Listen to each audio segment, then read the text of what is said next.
سلام تفضلوا قدم بيتك كريستيان متاونا ويكا قدم بيتك كريستيان ممصانا انت كنغبر كم زلنا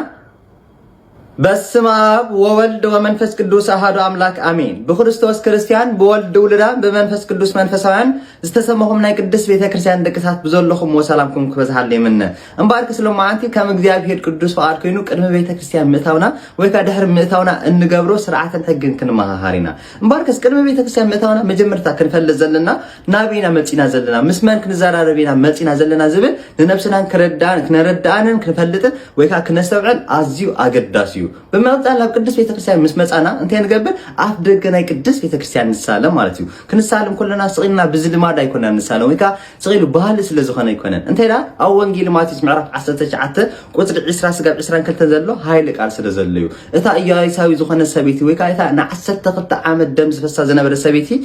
ናይ ክርስቶስ ንክርስቶስ ምስራያቶ ናቱ ክዳ ምስተንከኹ በእምነት ክድሕን ኢላ ስለዝኣመነት ናይ ክርስቶስ ክዳኑ ምስተንከይ ደማ ኢሚዲየትሊ ልካም ዝደሓነት ልካም ወኻንሕና ናይ ክርስቶስ አካል ዝኾነ ቅድስት ቤተ ክርስቲያን ክንሳለም ኮለና ወይካ ናይ ቅድስት ቤተ ክርስቲያን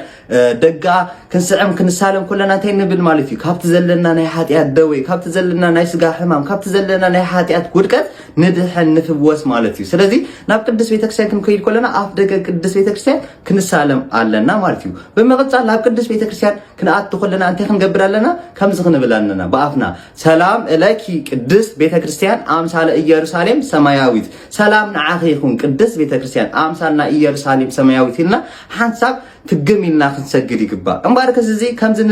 ንገብረሉ ምክንያት ጽቅና ይኮነ ብዘፈቃድ አይኮነ እንታይ ዳ ሐዋርያ ቅዱስ ጳውሎስ ናብ ዕብራውያን 7 ቁጥር 12 ምሕሩን ሕግን አውጪልና ስለዘለዩ እንታይ ብለና አንቱም ሰበጻይኩም ሀበ ጽዮን ሀገረ እግዚአብሔር ሕያው አምላክ በኢየሩሳሌም በአላፍ መላእክት ፍሱሃን ይብለና እንስኻትኩም ገና ናብ ከረን ጽዮን ናብ ከተማ ኢየሩሳሌም አምላክ ሕያው ናብቶም አላፍ መላእክት ይኹም በጽሕኩም ዘለኹም ይብለና ስለዚህ ናብ ቅድስት ቤተ ክርስቲያን ክንከይድ ኮለና ካብ ሰማያት ልዕል ዝበለት ካብ መላእክት ኩሉ ሓፍ ዝበለት ናይቲ ናይ ልዑል እግዚአብሔር መንበሪ ወይካ መመስገኒ ዝኾነት ኢየሩሳሌም በጽሕና ኣለና ማለት እዩ ስለዚህ ናብ ቅድስት ቤተ ክርስቲያን ክንመጽእ ኮለና ክግሚልና ክንሰግድን አቡነ ዘበሰማያት እንደጊምና ክንኣትውን ዘዝበልኩም ካ በመድጋሚ ይሁለልኩም ሰላም እለኪ ቅድስት ቤተ ክርስቲያን አምሳለ ኢየሩሳሌም ሰማያዊ ሰላም ንዓኺ ይኹን ቅድስት ቤተ ክርስቲያን አምሳል ኢየሩሳሌም ኢልና ተሳሊምና ፍግሚልና ሰጊና ክንአቱ ይግባ ማለት ይዝኻ ስርዓትን ሕግን ስለዝኾነ ኩላትኩም ክርስቲያናውያን እዚያ ክትገብሩ